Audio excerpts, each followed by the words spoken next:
मैं हूं मधुर और आप देख रहे हैं यूपी तक। आज बात करेंगे रिया अहीर की। कौन है ये? एक हाथ से पुलिस की गाड़ी रोकने वाली रिया अहीर, हीरो या सिस्टम का नया सवाल।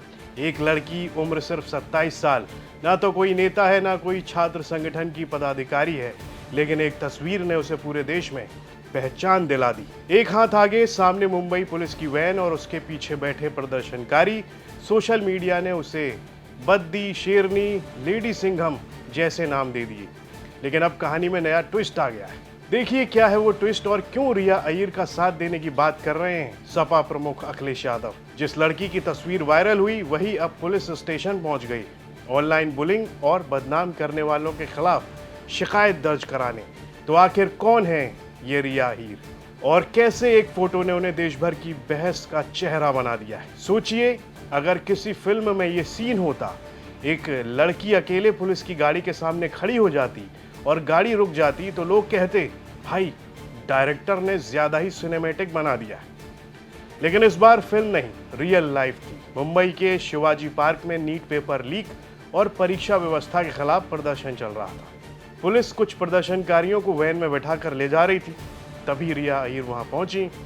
रिया कहती हैं कि वो वैन में बैठे किसी भी प्रदर्शनकारी को नहीं जानती थी, लेकिन जब उन्होंने देखा कि महिलाओं समेत कुछ लोगों को एक साथ वैन में ले जाया जा रहा है, तो उन्होंने पहले एक महिला को बाहर निकालने की कोशिश की। पुलिस ने रोका और फिर रिया खुद पुलिस की गाड़ी के सामने जाकर खड़ी हो गई। कहते हैं सिस्टम के सामने खड़े होने के लिए सिर्फ आवाज नहीं, उससे पहले हिम्मत चाहिए, और रिया का दावा है कि उन्होंने वही किया। उनके मुताबिक पुलिस बार बार गाड़ी का इंजन तेज करके उन्हें डराने की कोशिश करती रही, लेकिन वो वहां से नहीं हटी।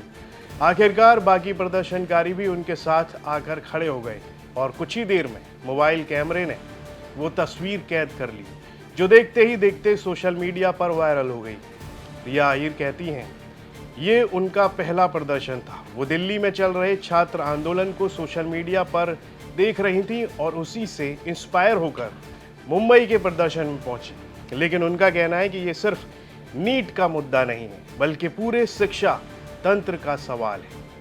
रिया खुद साइकोलॉजी की पढ़ाई पूरी नहीं कर सकी, अब मुंबई यूनिवर्सिटी से डिस्टेंस मोड में इंग्लिश लिटरेचर पढ़ रही हैं। उनका आरोप है कि फीस जमा करने के बाद भी यूनिवर्सिटी से जवाब नहीं मिलता, फोन तक नहीं उठाता कोई। यानी किताब में लिखा है education is the key to success, लेकिन कई छात्रों को लगता है पहले उस ताले तक पहुंचना ही सबसे मुश्किल है। रिया का एक और इंट्रोडक्शन है। वो पिछले 13 साल से थिएटर और एक्टिंग कर रही हैं। साथ ही उन्होंने रियासत नाम से एक स्टार्टअप भी शुरू किया है, जो स्थानीय कारीगरों को खरीदारों से जोड़ने का काम करता है। उनका परिवार भी अलग पहचान रखता है।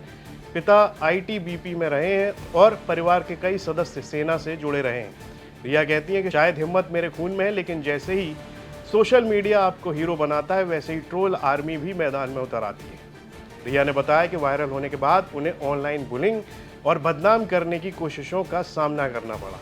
वेरी सिंपल, और ये मतलब एक गाइडलाइन भी है सारी लड़कियों के लिए कि अगर आपके खिलाफ ऐसा हो रहा है, जो हो रहा है हम सबको पता है, ये कोई नई बात नहीं है, ये बहुत शर्मनाक बात है। तो ये सबके साथ होता है, तो आप उसे देखें, स्क्रीनशॉट लें, डेटा कलेक्ट करें और साइबर पोर्टल पे जाएं, उसे रजिस्टर करें। नेक्स्ट डे आपको पुलिस का कॉल आ जाएगा और आपको ये सारी बातें जो आपके साथ हुई हैं बस दर्ज करानी है और कुछ नहीं, ज़्यादा कॉम्प्लिकेट है ही नहीं है। मतलब अगर उन्हें लगता है कि वो ये सब बोल सकते हैं, तो आपको अपने लिए स्टैंड लेने का पूरा अधिकार है।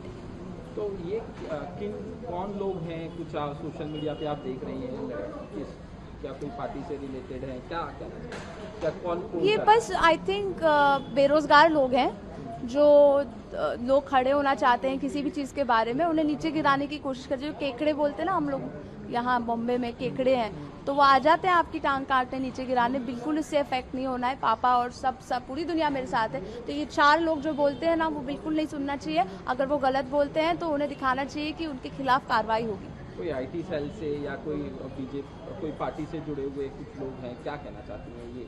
जो लोग ये लोग मैंने जैसे कि कहा, ये लोग कोई नहीं है, इनको इतनी इंपॉर्टेंस देनी ही नहीं चाहिए, इनको कुछ बताना ही नहीं चाहिए, इनको डिग्निफाई नहीं करना चाहिए रिस्पॉन्स के साथ। पर्सनली भी मैंने इनको कुछ बोला है ही नहीं कि इनको जो बौखना है वो बौखते रहे। I will do my bit at a citizen. मैं अपनी ड्यूटी करूंगी, पुलिस अपनी ड्यूटी कर रही है।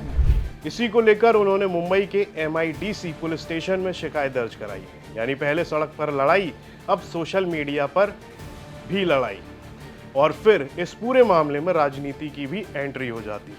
इस सब के बाद समाजवादी पार्टी के अध्यक्ष अखिलेश यादव ने एक्स पर पोस्ट करते हुए लिखा, जिसने अकेले ही रोक दिया एक हाथ से जुल्म का सफर, नादान है जो सोचते हैं होगा उस पर धमकियों का असर। रिया के साथ पूरा देश है, शुक्रिया रिया। ये सब कुछ अखिलेश यादव ने पोस्ट में लिखा। इसके बाद रिया सिर्फ सोशल मीडिया का चेहरा नहीं रही है, बल्कि राजनीतिक बहस का भी हिस्सा बन गई। अब सवाल सिर्फ रिया अहीर का नहीं है, सवाल ये है कि क्या विरोध की तस्वीरें आज भी व्यवस्था से जुड़े सवाल पूछ सकती हैं? क्या सोशल मीडिया किसी आम इंसान को रातों रात प्रतीक बना देता है, या फिर वायरल होने की कीमत ऑनलाइन ट्रोलिंग और धमकियों के रूप में चुकानी पड़ती है? रिया की कहानी इन सभी सवालों को एक साथ हमारे सामने रखती है। बाकी आपकी अदालत में फैसला तो सुरक्षित है ही। इस सब पर आपकी क्या राय है? कमेंट बॉक्स में लिखकर जरूर बताइएगा। यूपी से जुड़ी तमाम खबरें देखने के लिए आप देखते रहिए यूपी तक। पवन जी, एक बात होती है, क्या आपको कभी ऑफर नहीं आया बीजेपी की तरफ से? बहुत बार आया। आया। कैसा आया? आया। क्या ऑफर आया? आया, हमने बताया था राष्ट्रीय अध्यक्ष जी को। आया। किस तरह का ऑफर आया? मतलब सब आया, विधायक मंत्री सब आया। जानते हैं, ये भी घटना बता दें आपको, हम मेरे पिताजी, जैसे मैंने राजनीति शुरुआत की तो मेरे पिताजी कभी नहीं चाहते थे, लेकिन जब मैंने राजनीति में मैं प्रवेश कर गया, लखनऊ डिस्ट्रिक्ट उपाध्यक्ष हो गया, तो ये भी बहुत महत्वपूर्ण घटना है। नेताजी का फैजाबाद आगमन था, तो मैंने कहा कि आपको मेरे घर चलना। कहे हाँ चलेंगे तुम्हारे घर। मैं जेल से छूट के आया था, वही मेरे ऊपर गैंगस्टर और सारे मुकदमे दर्ज हुए थे बहन जी की सरकार में, उसके बाद मैं छूट के आया था। तो मैंने कहा आपको मेरे घर चलना। कहे चलेंगे। नेताजी मेरे घर आए, अंगूरीबाग कॉलोनी में। मेरी माताजी ने खाना बनाया था। नेताजी ने, जो मेरी माताजी ने बनाया था, पूड़ी सब्जी, दही कचौड़ी, दही बड़ा जो था सब खाया। नेताजी ने बैठ के पूरा आराम से सब खाया, और खाने के बाद कहा कि और कुछ बना है? तो हमने मम्मी बुलाया अपनी माता जी को, तो उन्होंने पूछा क्या नाम है आपका? कहीं मेरा नाम गीता। कहने बताइए कुछ और बना है? कहने जो बना था सब खिला दिया। फिर उन्होंने, मेरी माता जी ने कहा नेताजी से, ये पढ़ते लिखते नहीं है, क्या होगा इनका?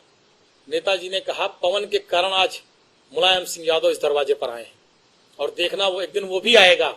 आज मेरे आने पर डीएम कप्तान बाहर खड़े हैं, एक दिन पवन भी आगे जाएगा, डीएम कप्तान भी बाहर खड़े होंगे, पवन बड़ा आदमी नेता बनेगा। और मुझे नेताजी ने बनाया, उस स्थान पे पहुंचाया। ऐसे थे धरती पुत्र मुलायम सिंह यादव जी। तो उसी दिन से मेरी माता पिता, मेरे पूरा परिवार का एक लगाव है नेताजी के परिवार से। जब ये सब बातें आई कुछ लोगों ने कि भाजपा वाजपा ये सब, तो मेरे पिताजी ने तुरंत मुझको फोन किया, कहा जीवन में भूल न करना, जीवन में गलती न करना। ये चीजें मेरे पिताजी ने बहुत सख्ती से मुझसे बात कही थी, मैं बहुत ईमानदारी से आपसे कह रहा हूं।